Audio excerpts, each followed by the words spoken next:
The unexpected selection. The grand amphitheater of Celestia Prime shimmered under the light of 3 moons, its crystalline architecture capturing and refracting the gentle glow into thousands of dancing rainbows. Hovering platforms carried dignitaries from 100 worlds, their vessels of every imaginable shape and design forming a constellation of power and influence in the night sky above.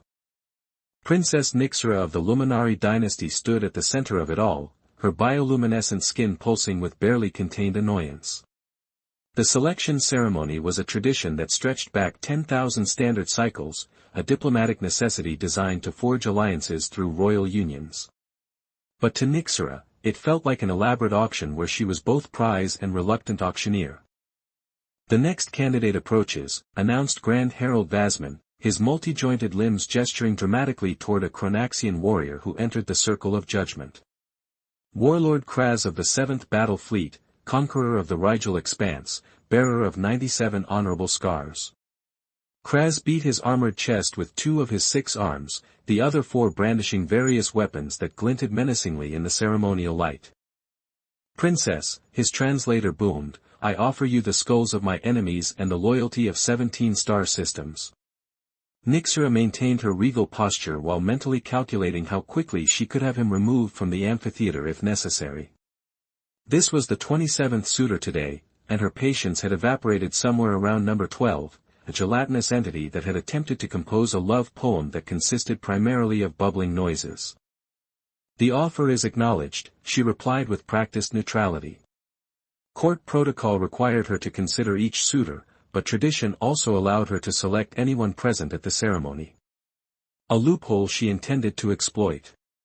Behind the main viewing gallery, through a maze of service corridors, Dominic Reed was having a spectacularly bad day. The human engineer had been contracted to repair the amphitheater's environmental systems before the ceremony, but a cascade of technical failures had kept him working well into the event itself. "Come on, you temperamental piece of junk," he muttered, elbow deep in the guts of a malfunctioning atmospheric regulator. His toolkit lay scattered around him, and his standard-issue maintenance uniform was stained with various mechanical fluids. Dominic pushed a lock of unruly brown hair from his forehead, leaving a streak of lubricant in its wake. He'd arrived on Celestia Prime 6 months ago, part of a human engineering exchange program. Earth was still relatively new to the Galactic Concord, and positions like his were meant to demonstrate human technical aptitude while learning from more advanced civilizations. Mostly, it had demonstrated that even advanced alien technology could break down at the most inconvenient times. A soft chime from his pocket drew his attention. Dominic pulled out his universal translator, noting with alarm that his access permit to this section would expire in 15 minutes. If he didn't finish and exit before then, security protocols would identify him as an intruder. "That's just perfect," he growled, working faster. Meanwhile, in the amphitheater, Princess Nyxera had endured 3 more presentations. A Xanthian diplomat offering exclusive trade rights, a Vulcan tech lord promising revolutionary weapons technology, and a Tyrolean genetic artist who pledged to create a new species in her honor. Each was met with the same diplomatic acknowledgement and internal disdain. As Warlord Kraz continued his lengthy recitation of battle honors, a movement in the service corridor caught Nyxera's eye. Through a partially open maintenance hatch, she glimpsed a human figure frantically working on machinery, unaware of the grand spectacle mere meters away.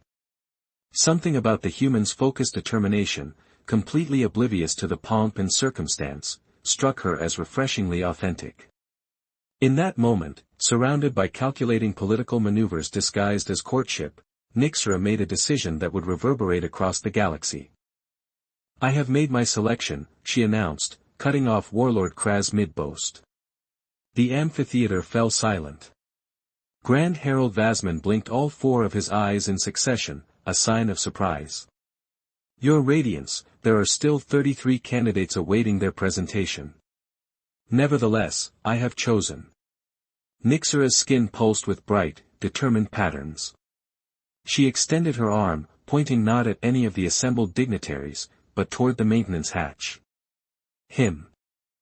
Dominic, having finally repaired the regulator, was gathering his tools when the hatch slid fully open.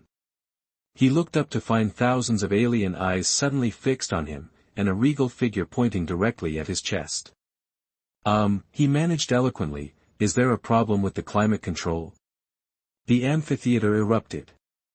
Delegates from dozens of worlds rose in outrage, translators struggling to keep up with the cacophony of protests in countless languages.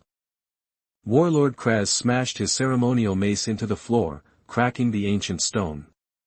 The Vulcan Tech Lord was already furiously typing on a holographic interface, likely calculating how this would affect trade values. Grand Herald Vasman's voice barely rose above the chaos. Your Radiance, this is unprecedented. The human is not even a registered participant. The Ancestral Codex states that the royal heir may select any being present within the ceremonial grounds during the selection, Nixra replied calmly. He is present. I have selected. Dominic stood frozen, toolkit clutched to his chest, trying to process what was happening. The reality slowly dawned on him as security drones moved to form a protective barrier around him. Wait, what's happening? He asked a nearby drone, which ignored him completely. Princess Nixra descended from her ceremonial platform, the crowd parting before her. Her attendants followed in perfect formation, their expressions carefully neutral despite the unprecedented situation. Human, she addressed him directly, what is your designation? My name? Dominic Reed. I'm just an engineer. He gestured weakly at his toolkit. I was fixing the atmospheric regulator. Dominic Reed, she repeated, the alien syllables flowing smoothly through her translator. You have been chosen as my consort and diplomatic partner. Dominic's toolkit slipped from his fingers, tools clattering loudly on the floor. I've been what now? Before Nixra could elaborate, a plasma bolt struck the wall behind them. Warlord Kraz had drawn a concealed weapon, his honor guards moving to support him. This selection is an insult to the Chronaxian Empire, he roared.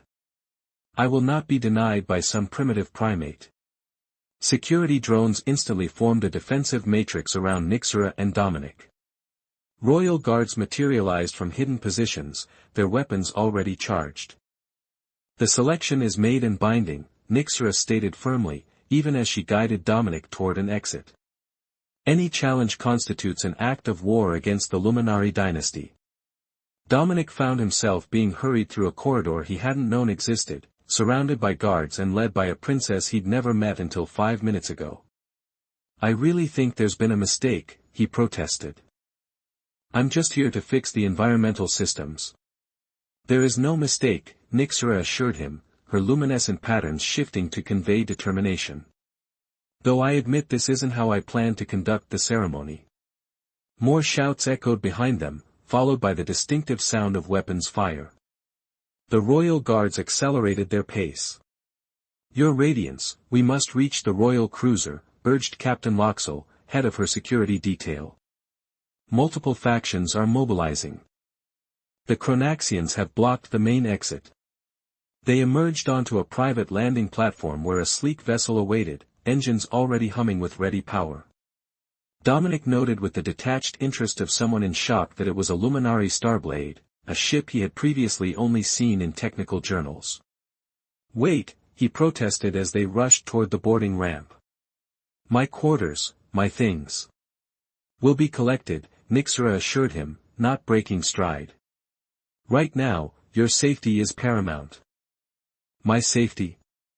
Why would anyone care about? His question was answered by another plasma bolt that sizzled past his ear, close enough that he felt its heat. Because you are now the most politically valuable human in the galaxy, Nixra explained as they reached the ship's entrance. And there are many who would prefer you dead than at my side. The boarding ramp retracted the moment they were aboard, and Dominic felt the deck vibrate as the engines engaged. Through a viewport, he watched the amphitheater recede, numerous ships detaching from their docking positions in apparent pursuit. Captain Loxel moved swiftly to the command center, barking orders to the crew. Nixra guided Dominic to a seating area designed for diplomatic passengers. I understand this is disorienting, she said, her luminescence dimming to a gentler pattern. But there was no other choice. No other choice. Dominic echoed incredulously. You had literally dozens of candidates out there. Warriors, diplomats, actual important people. Precisely, Nixera nodded. All of them seeking advantage, plotting alliances, calculating benefits. None of them seeing me as anything but a means to power.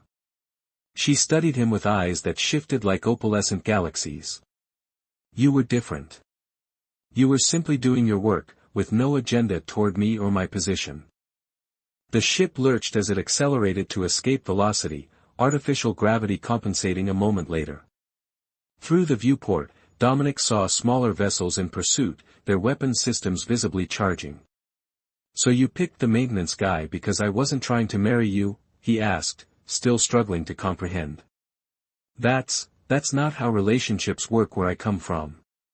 Where we're going, it's not simply about a relationship, Nixera replied, her expression becoming more serious.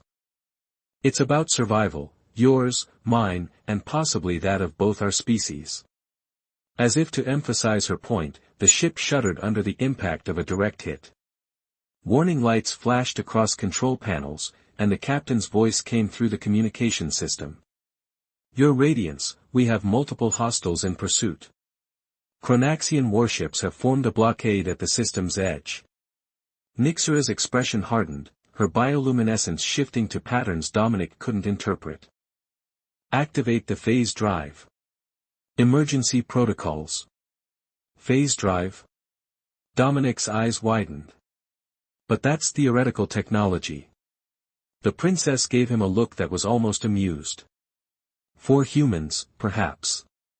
The ship's engines changed tone, rising to a pitch that made Dominic's teeth vibrate. Space outside the viewport seemed to fold, stars stretching into impossible lines as reality itself appeared to bend. Hold on, Nixera advised calmly, taking her own seat. Dominic barely had time to secure himself before the universe outside disappeared in a flash of light, and the ordinary human engineer who had simply been trying to fix an air conditioner found himself hurtling toward a destiny he never could have imagined, with an alien princess who had appended both their lives with a single impulsive gesture. As the ship phased into another sector of space entirely, Dominic had only one coherent thought: his 6-month contract had definitely not covered this contingency. Destiny among the stars. The Luminary Royal vessel emerged from phase space with a shudder that sent ripples through its hull. Through the viewport, Dominic Reed watched in awe as reality reconstructed itself, stars coalescing from streaks of light into pinpoints, space regaining its familiar darkness. They had arrived in a region he didn't recognize, surrounded by a nebula that painted the void in swirls of amber and violet. Where are we? He asked, still gripping his seat restraints though the turbulence had subsided. Princess Nixera stood at the command console, her bioluminescent patterns pulsing with rapid communications to her crew. She finished before turning to him, her opalescent eyes reflecting the nebula's colors. The veiled reaches, she answered. Technically neutral territory, though rarely traveled. The stellar radiation interferes with conventional tracking systems. Captain Loxell approached, offering a formal bow. Your Radiance, we've confirmed no pursuit signatures. The phase jump was successful, but we've sustained damage to the secondary propulsion array. Begin repairs immediately, Nixera ordered. And establish a perimeter of sensor drones. I want advance warning if anyone follows our quantum trail. As the captain departed, Dominic finally released his restraints and stood on unsteady legs. The reality of his situation was beginning to sink in, moving past the initial shock into something approaching coherent panic. Okay, he said, making an effort to keep his voice level. I think I deserve some answers. Why me? Why now? And what did you mean about survival? Nixera gestured toward a door that slid open at her approach. Walk with me, Dominic Reed. This explanation requires privacy. He followed her through corridors of flowing design, where the boundaries between walls, floor, and ceiling seemed more suggestion than solid architecture. They entered what appeared to be a personal chamber, less formal than the ship's public areas, with curved furniture that adapted its shape as Nixera approached. A holographic display activated at the center of the room, showing a spiraling representation of DNA, though the structure seemed unusual to Dominic's limited knowledge of genetics. What you're seeing, Nixera explained, is the luminary genome. For 10,000 years, my people have been facing a slow extinction. The hologram shifted, highlighting sections of the genetic code that appeared to be degrading. Our ancestors achieved remarkable evolutionary advancements through genetic engineering, but the modifications created instabilities that compound with each generation. Our fertility rates have been declining for centuries. Dominic frowned, trying to follow. I'm sorry about your people, but I don't see what this has to do with. The hologram changed again, now displaying a new DNA structure alongside the luminary genome. There were striking complementary patterns between the two. This, Nixera said quietly, is human DNA. Specifically, yours. Dominic stared at the floating double helix that supposedly represented his genetic code. How do you have my DNA? The environmental systems you were repairing take biological readings of all personnel for safety protocols. Standard procedure. She manipulated the hologram, bringing the two genetic structures closer together. What's not standard is finding a perfect stabilizing complement to luminary genetics. The implications slowly dawned on him. You're saying I'm some kind of genetic key? That my DNA can help save your species? Not just any human would do, Nixera clarified. We've studied human genetics since your species joined the Concord. There's something unique in your specific genomic structure, a rare mutation that appears in less than 0.001% of your population. Dominic ran a hand through his hair, leaving it more disheveled than before. So the selection ceremony, choosing me as your consort. That was all just for my DNA. Nixera's luminescence shifted to patterns he couldn't interpret. Initially, yes. I had planned to select one of the diplomatic candidates and negotiate privately for access to human genetic research. But when I saw you, she paused. The ancestral codex speaks of resonant genetics, pairs whose biological patterns naturally align. It's considered a sign of cosmic fate. Cosmic fate, Dominic repeated flatly. Great. So I'm not just a DNA donor, I'm a superstitious symbol. Before Nixera could respond, the ship's alarms blared to life. Captain Loxell's voice came through the communication system with urgent clarity. Your Radiance, we have multiple vessels exiting phase space at coordinates 227. 39, configuration matches Chronaxian battlecruisers. Nixera's expression hardened. How did they track us through the phase jump? Unknown, Your Radiance. But they're not alone. We're detecting signatures from the Vulcan technocracy and something else. Something large. The hologram disappeared, replaced by a tactical display showing their position and the approaching vessels. Dominic noticed a massive shape emerging at the edge of their sensor range. What is that? He asked, pointing to the largest signature. Nixera's skin pulsed with what he now recognized as alarm. That's a harvester vessel. Genetic pirates who specialize in extracting and selling unique biological patterns. How did they know? Dominic began. We have a traitor, Nixera concluded grimly. Someone broadcast your genetic significance. She turned to the communication system. Captain, prepare for combat. We cannot outrun them with our damaged propulsion. Dominic felt a chill run through him. Combat? Against all of them? How many weapons does this ship have? Not enough, Nixera admitted. She studied him with an intensity that made him uncomfortable. There is another option, but it requires your willing participation. I'm listening, Dominic said cautiously. The same genetic compatibility that could save my species also creates the potential for a temporary symbiotic link. She held up her hand, which shimmered with increased bioluminescence. My people evolved from beings of pure energy before developing physical forms. We retain some of that ancestral ability, the capacity to channel energy through compatible biological conduits. Dominic took a step back. You want to, what? Possess me? Not possession, she corrected. Amplification. Your unique genetic structure could serve as a conduit for luminary energy manipulation. Together, we might generate enough power to escape. Before Dominic could respond, the ship rocked violently. Captain Loxell's voice came through again. Your radiance, they've established a containment field. Our phase drive can't engage. Nixera moved to a wall panel that slid open at her touch, revealing what appeared to be a weapons cache. She removed 2 bracelet-like devices and offered one to Dominic. Defense gauntlets, she explained. They respond to neurological commands. Think of them as an extension of your will. Dominic accepted the gauntlet hesitantly. I appreciate the gesture, but I've never been in a fight more serious than a disagreement over the last coffee pod in the engineering lounge. Another impact shook the ship, harder this time. The lights flickered momentarily. Hull breach in Sector 4, reported Captain Loxell. Boarding parties detected. Nixera's expression was resolute. We have no more time for debate. Will you trust me, Dominic Reed? Not as a princess who commanded your presence, but as a being fighting for survival. Dominic looked at the tactical display, at the overwhelming forces surrounding them, then back at Nixera. Despite the absurdity of his situation, he found something compelling in her determination.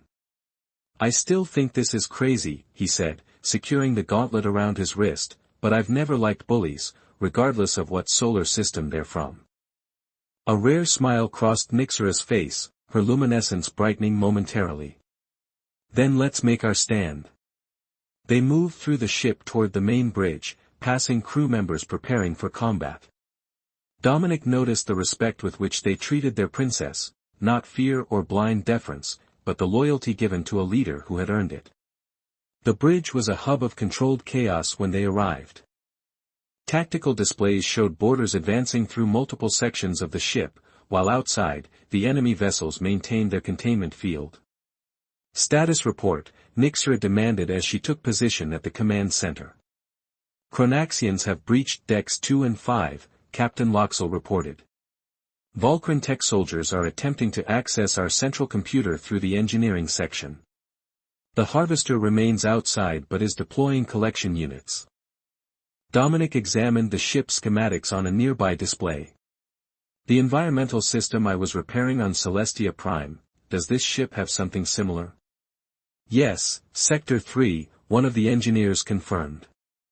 If we overload the atmospheric regulators, we could flood the breached sections with cryogenic gas, Dominic suggested. It won't stop them permanently, but it might slow them down. Captain Loxell looked to Nixera, who nodded. Do it.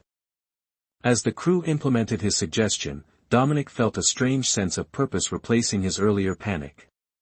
The engineer in him was responding to the challenge, finding practical solutions amid chaos. The tactical advantage was short-lived. New alarms sounded as the harvester vessel deployed what appeared to be a massive energy siphon, its field expanding toward the Luminari ship. They're attempting to drain our power reserves, Nixera observed grimly. Without energy, we lose life support. She turned to Dominic, her expression intense. The symbiotic link, it's our only option now.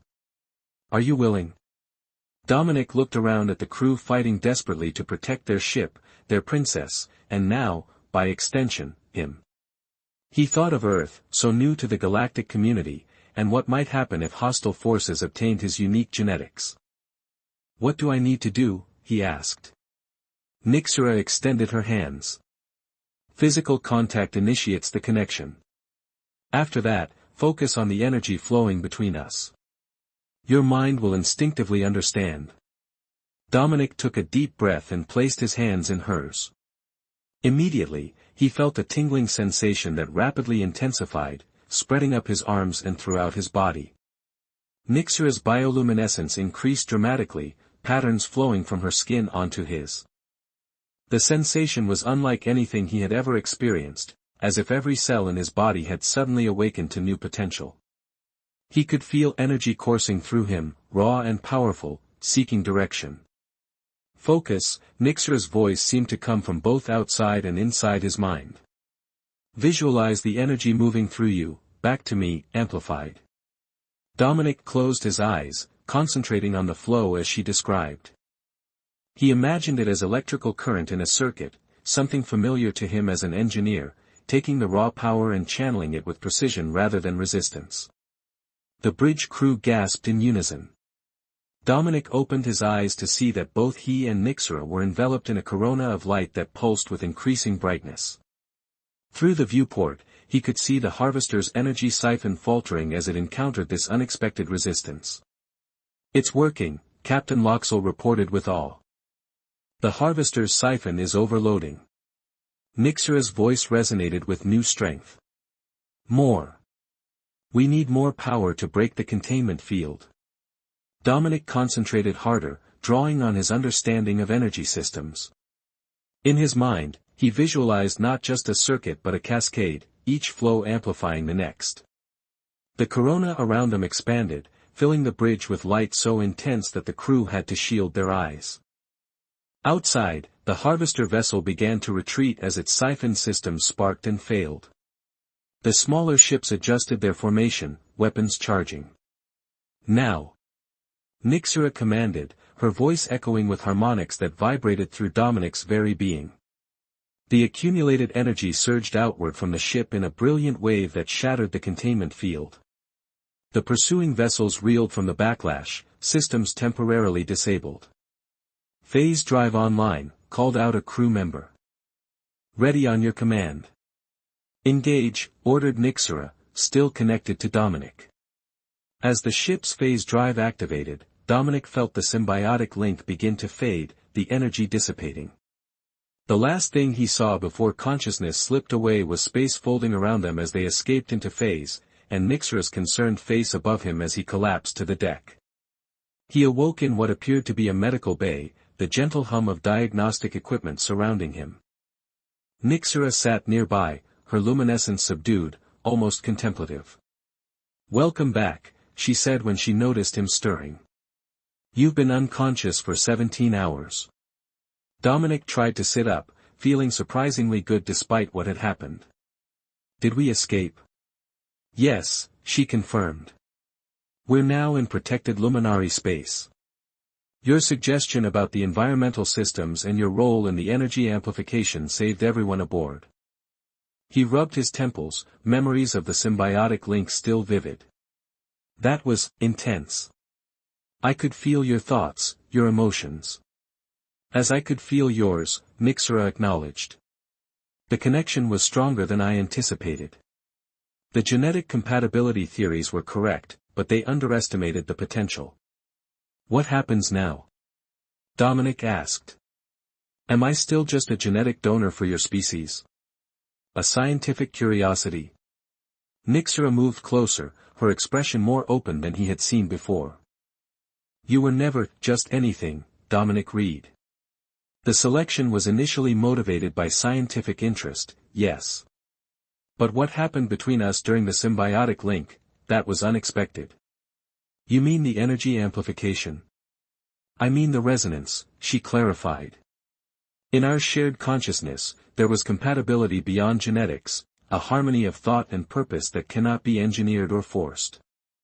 She offered him a data tablet displaying an official declaration in multiple languages, including Earth Standard.